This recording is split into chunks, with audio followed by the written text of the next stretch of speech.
Big pass நேர்களுக்கு வணக்கம். நானும் வலிக்காத மாதிரி எவ்வளோ நாள் தான் நடிக்கிறது. நானும் சரி இந்த வாரம் சேதுனா ஏதாவது பண்ணிடுவார், அடுத்த வாரம் சேதுனா ஏதாவது பண்ணிடுவார், இல்லை நாளைக்கு ஏதாவது பேசிடுவார், இப்படின்ற மாதிரி எத்தனை நாள் தான் ஏமாறுறதுன்னு எனக்கு தெரியல. நம்ம யூடியூப் ஃபேமிலியே நிறைய பேர் சேதுனா வரும்போது என்கிட்ட கேட்டாங்க, சேதுலாம் ஏதாவது பண்ணுவார் நீங்கள் நினைக்கிறீங்களா? சார் தலைவர் வேற லெவலுங்க, மனுஷன் வேற லெவலில் பேசுவார் பாருங்க அப்படின்னு. ஆனால் இன்னைக்கு என்னால் தாங்க முடியல. அவர் என்ன பண்ணுறாரு, எபிசோட் பார்க்குறாரா இல்லையா, ஒரு விஷயத்த மட்டும் பேசுறதுக்கு இன்னைக்கு என்ன இருந்தது இன்னைக்கு எபிசோட்லாம். அதுவும் எடுத்ததுமே இந்த 5 ஸ்டார் டூ நத்திங்ன்ற ஒரு ஸ்பான்சர் பண்ணாங்க பாருங்க. 5 ஸ்டாருக்கு அவங்க இல்லைனாலே டூ நத்திங்கில் தான் இருக்கானுங்க. எப்போ 5 ஸ்டாருக்கு ப்ரொமோட் பண்ணாங்களோ அப்போவே நினச்சேன் இன்னைக்கு எபிசோட் மண்ணு மாதிரி இருக்கும், ஒன்றுமே இருக்காதுன்னு. அந்த மாதிரி தான் இருந்தது. அடுத்ததாக இவங்க ஒரு மாமா வேலை பார்த்தானுங்க பாருங்க. டேய் என்னடா பண்ணிட்டு இருக்கீங்க, இது 1 hour எபிசோடில் இதை காமிச்சாலே ஏன்னா இன்றைக்கி அப்போ கண்டென்ட்டே இல்லையே, இதை போய் காமிச்சிருங்கன்னு நம்ம நினைப்போம். அப்படி இருக்கும்போது ஒரு வீக்கெண்ட் எபிசோடில் அவனுங்க தர்ஷிகா அண்ட் விஷாலோட அந்த லவ்வை ப்ரொமோட் பண்ணுற மாதிரி ஒரு மாமா வேலை. என் கன்னத்தில் தட்டுங்க, என் கையை பிடிங்க, எனக்கு க்ரஷ்ன்னு சொல்லுங்கள், என்னடா பண்ணிக்கிட்டு இருக்கீங்க. அதுவும் தர்ஷிகாலாம் பார்க்கும்போது செம்ம காண்டாகுது. நீ கேம் விளையாண்டு நீ ஒரு ஸ்ட்ராட்டஜி பண்ணும்போது கூட எனக்கு இந்த அளவுக்கு எரிச்சல் ஆகலை. ஆனால் நீ சிரிச்சு அவன்கிட்ட போகிற பாரு. ஏமா உனக்கு ஒரு கேமுக்காக உன்னோட பேருக்கு எடுத்துக்கிறன்றது கூட உனக்கு தெரியலையா? இங்கே பிக் பாஸ் வீட்டுக்குள்ளே வர லவ் கான்செப்ட் எதுவுமே ட்ராவல் ஆகாதுன்றது நமக்கு நல்லாவே தெரியும். அப்படி இருந்தும் விஷால் எப்படிப்பட்ட பையன், ஃப்ளட் பண்ணுற பையன்னு தெரிஞ்சும் அவங்ககிட்ட நீ ஒரு லவ் கண்டென்ட் ட்ரை பண்ணிட்டு அதில் வேற வெக்கப்படுற பாரு. நீ வெக்கப்படக்கூடாதுமா, நாங்கள் தான் துக்கப்படணும் உங்களெல்லாம் பார்க்குறதுன்ற மாதிரி தான் இருந்தது. ஸோ இதுவே வச்சு ஒரு 1/2 மணி நேரம் ஓட்டிட்டானுங்க. இதுக்கப்புறம் எபிசோடில் என்னதான் இருக்கும் அப்படின்னு பார்த்தா சாலிடாக 3/4 மணி நேரம் 10:45 வரைக்கும் என்ன ஓடி இருக்கு அப்படின்னா, இந்த 7 சீசனை விட நீங்கள் என்னத்தை கிழிச்சிட்டீங்க சொல்லுங்க அப்படின்னு இவர் கேட்குற கேள்விக்கு 1-2 பேர் ஒழுங்காக பதில் சொன்னாலும் அவங்களையும் இவர் சொல்ல விட மாட்டார். இப்போ ஜாக்லின் சொன்ன பாயிண்ட்லாம் வேலிடாக இருந்தது. லைக் இப்போ மற்ற சீசனில் வந்து குரூப்பாக விளையாண்டோம் அப்படின்னா குரூப்பிசம்னு அவங்கள பிராண்ட் பண்ணி ஆடியன்ஸ்க்கு பிடிக்காம போகும். ஆனால் இந்த சீசனில் நம்ம குரூப்பாக தான் விளையாடணும், அதுதான் இந்த சீசனோட ஸ்பெஷாலிட்டி அப்படின்னாங்க. அது ரொம்ப வேலிடான பாயிண்டாக தான் இருந்துச்சு. பட் அதையும் சேதனை அக்செப்ட் பண்ண மாட்டார். சேது என்ன எதிர்பார்க்குறாருன்னே புரிய மாட்டேங்குது. இதிலே 3/4 மணி நேரம் ஓட்டிட்டாருங்க. அப்புறம் நம்மளோட முத்துக்குமரனோட டாபிக் வந்தது. எஸ், அவர் எல்லாருக்கும் வந்துட்டு கிளாப்ஸ் பண்ண சொன்னார். ஆனால் எனக்கு தெரிஞ்சு முத்துக்குமரன் அண்ட் சௌந்தர்யா இவங்க 2 பேருக்கும் மட்டும்தான் அந்த ட்ரூ லவ்வோட வந்த கிளாப்ஸை நம்மளால பார்க்க முடிஞ்சது. உண்மையான அந்த அன்போட வெளிப்பாடு, கைத்தட்டல், விசில் அடிக்கிறது, இது எல்லாத்துமே வந்து நம்மளோட சௌந்தர்யா அண்ட் முத்துக்குமரனுக்கு மட்டும்தான் ட்ரூவாக இருந்த மாதிரி இருந்தது. அண்ட் முத்துக்குமரன் கிட்ட கேட்கப்படுது, லைக் நம்மளோட தலைவியான மஞ்சரி வந்து உங்களுக்கு அந்த ஒரு எக்ஸசைஸ் கொடுத்துருந்தாங்களே உடற்பயிற்சி, அதை பற்றி நீங்கள் என்ன நினைக்கிறீங்க அப்படின் போது அவர் சொல்றாரு, இப்போ டாஸ்க் கொடுக்கறது எப்படிப்பட்ட ஒரு டாஸ்க்னு பொண்ணுங்க தெரிஞ்சுக்கணும்னு தான் நாங்களும் எதிர்பார்க்கிறோம். அதனால தான் அவங்க கொடுத்தது எனக்கு எவ்வளவு கஷ்டமா இருந்தாலும் வாயில நுரதல்னாலும் பரவாயில்ல நான் பண்ணணும்னு நினைச்சேன் அப்படின்னாரு. நம்மளோட முத்தோட இன்டென்ஷன் என்ன அப்படின்றது நம்ம ஃபர்ஸ்ட் பார்ப்போம். லைக் நம்ம ஒரு டாஸ்க், இப்போ பசங்க வந்து சாதாரண ஒரு டாஸ்க் கொடுத்தானுங்களும் பொண்ணுங்க உடனே மனசாட்சியே இல்லை சார் அவனுங்களுக்கு, அந்த பொண்ணை தனியா உட்கார வச்சுட்டாங்க. ஜாக்லினை தனியா உட்கார வச்சது ஒரு தப்பான், பேசாம உட்கார வச்சுட்டாங்க சார். அந்த பொண்ணை அழுக்குது சார், தண்ணி கூட கொடுக்க மாட்டாங்க சார், மனசாட்சியே இல்லாதவனுங்க சார் அப்படின்னு நம்மளை பிராண்ட் பண்றாங்க.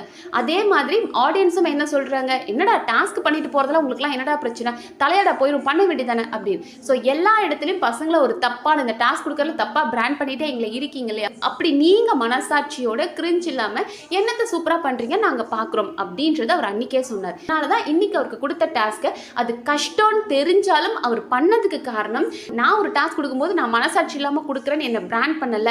அந்த மாதிரி நீ ஒரு டாஸ்க்கை கொடு, அப்போ உனக்கு அதோட பிரதிபலிப்பு என்னன்னு தெரியும். அது ஆடியன்ஸ் வந்துட்டு இது கஷ்டம்னு சொல்லுவாங்க. இன்னைக்கு அது ஒரு டாப்பிக்காக எடுத்து நம்ம பேசுகிறோம் இல்லையா. அப்போ டாஸ்க் கொடுக்கறது எவ்வளோ கஷ்டம், இந்த வீட்டுக்கு வரணும்னா நீ டாஸ்க் கொடுக்கணுன்ற, ஆனால் டாஸ்க் கொடுத்தாலும் அதை மனசாட்சி இல்லைன்னு நீங்களாம் பிராண்ட் பண்ணால் அது எந்த மாதிரி உங்களுக்கு ரிஃப்ளெக்ஷன் ஆகும்னு காட்டணும்னு ட்ரை பண்ணார்.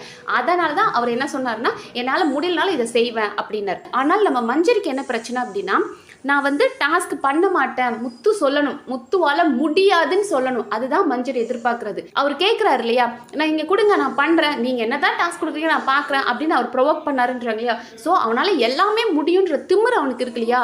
நான் கஷ்டமாக கொடுக்குறேன்டா, உன்னால் பண்ண முடியாது, 5 எக்ஸசைஸ் 30 தடவை அப்படின் போது எவ்வளோ கவுண்ட்டு, என்ன தான் நீ டெய்லி எக்ஸசைஸ் பண்ணுறவனா இருந்தாலும் நான் கொடுக்குற கவுண்ட் உன்னால் பண்ண முடியாது. ஸோ நீ பண்ண முடியாதுன்னு நீ ஒத்துக்கணும். ஓகேவா? அவங்க வந்து உண்மையான அவங்க மைண்ட் செட்டில் அதுதான் இருந்தது. முத்துக்குமரன் ஒத்துக்கணும், என்னால் இதை பண்ண முடியாது அப்படின்னு அவன் ஒத்துக்க வைக்கணும், அவன் திமிரை கண்ட்ரோல் பண்ணணும் அப்படின்னு மஞ்சரி நினச்சாங்க. அதனால தான் அவன் ப்ரொவோக் பண்ணிட்டான், அதனால தான் நான் இந்த மாதிரி வந்து 5 செட் பண்ண சொன்னேன்ட்டு போயிட்டாங்க. ஆனால் இதில் சௌந்தர்யாவை வச்சு சரி ஓகே அது எப்படி போகுமோ கஷ்டம், 3 தடவை பண்ணுறது கஷ்டம், ஒரு இதை கம்ப்ளீட் பண்ண சொல்லு அப்படின்னு போயிட்டாங்க. ஆனால் சௌந்தர்யா சொல்லும்போது முத்துக்குமரன் முடியாதுன்ட்டார். எனக்கு டாஸ்க் கொடுத்தது மஞ்சரி, அவங்க கொடுத்தது நான் ஃபாலோ பண்ணுறேன். ஏன்னா அவர் அப்படிதான், அவருக்கு தான் மேலே தப்பு இல்லாத அளவுக்கு அவர் நடந்துக்கணும்னு நினைப்பார். டாஸ்க் கொடுக்கறது எவ்வளோ கஷ்டம், அதை பண்ணுறவங்க அதை எப்படி எடுத்துக்கிட்டு போகிறாங்க, அதை வெளியே போகும்போது எப்படி போகும் அப்படின்னு நீங்களும் தெரிஞ்சுக்கணுன்றதுக்காக தான் தனக்கு கஷ்டமான டாஸ்க்கை கொடுத்தாலும் அவர் பண்ணுவார். நம்ம அருண் கூட சொன்னார், சார் அன்னைக்கு இந்த ஃப்ராக் ஜம்ப் மாதிரிலாம் பண்ண சொன்னாங்க, டக் வாக் மாதிரிலாம் பண்ண சொன்னாங்க. அது முத்துக்குமரன் ஒரே ஒரு தடவை கேர்ள்ஸ் வீட்டுக்கு தெரியாமல் வந்ததுக்கு அவருக்கு கொடுத்தாங்க. அந்த மனுஷனால் முடியல, லிட்ரலி அந்த சோஃபாவை சுற்றி சுற்றி வரணும் போது அவருக்கு அவ்வளோ மூச்சு வாங்குது. இருந்தாலும் அவர் பண்ணது காரணம் என்னால் முடியாதுன்னு அந்த இடத்துல எந்த இடத்துலையுமே அவர் சொன்னது கிடையாது. ஸோ நான் பண்ணுவேன் அப்படின்றது தான். ஆனால் இங்கே சௌந்தர்யா சொல்லும்போது அதனால தான் அவர் வேண்டான்ட்டாரு. அண்ட் இன்னொன்று என்ன அப்படின்னா, தனக்கு அது கஷ்டம், தன்னால் பண்ண முடியாது. ஸோ அவருக்கு தெரியும் இது நமக்கு பண்ணுறது கஷ்டம் அப்படின்னு. ஏன்னா அவர் ஆல்ரெடி சொல்லியிருக்காரு, எனக்கு காலையில் சில வேலைகள் செய்ய வேண்டியது இருக்குது, அதுக்கப்புறம் தான் நான் எப்போவுமே உடற்பயிற்சி செய்வேன், நீங்கள் எடுத்ததுமே இப்படி கொடுத்தா என்ன அப்படின்போது நீங்கள் பண்ணுங்க, உடற்பயிற்சி பண்ணுறாள் தானே இதை பண்ணுங்கன்ட்டு போயிட்டாங்க. ஸோ அதுக்கு மேலே அவருக்கு அது பிடிக்காது. போய் கெஞ்சிக்கிட்டு நான் இதை பண்ண மாட்டேன் அப்படின்னு சொல்கிறதோ, இல்லை ஜாக்லின் மாதிரி சும்மா உட்கார வச்சதுக்கெலாம் போய் அழுகிறதோ, அதெல்லாம் அவருக்கு பிடிக்காது. அதனால தான் அவர் பண்ணார். அண்ட் இன்னொன்று என்ன அப்படின்னா, அவர் பொண்ணுங்களும் புரிஞ்சுக்கணும்னு நினைக்கிறார். ஒரு டாஸ்க் நம்ம கொடுக்குறோம் அப்படின்னா அது எப்படி இருக்கணும், ரொம்ப சிம்பிளாக கொடுத்தாலும் ரொம்ப சிம்பிளாக இருக்குது, ஃபன்னாக இருக்குது, உங்களுக்குலாம் டாஸ்கே கொடுக்க தெரியல, கிரிஞ்சாக இருக்குடா அப்படின்னுறாங்க.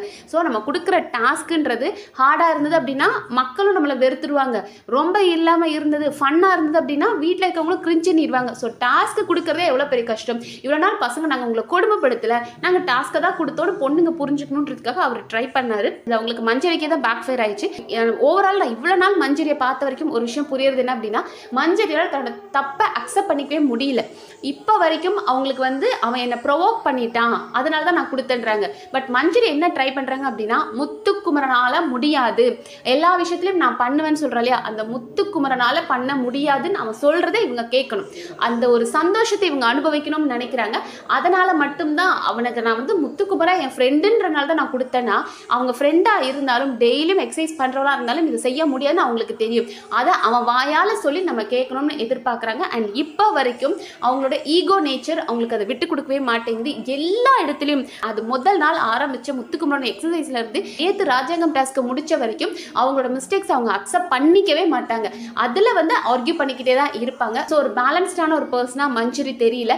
ஸோ இதுக்கு ஒரு ப்ராப்பரான எக்ஸ்பிளேஷன் கொடுக்காமலே சேதனா அடுத்த விஷயமான ஜெஃப்ரியா அண்ட் சாச்சனாக்கு ஸ்கிப் ஆயிட்டார் அப்படின்ற மாதிரி தான் இருந்தது. வெறுப்பா இருக்கு இன்னைக்கு எபிசோட் பற்றி வேற என்ன பேசுறதுனே தெரியல. நன்றி.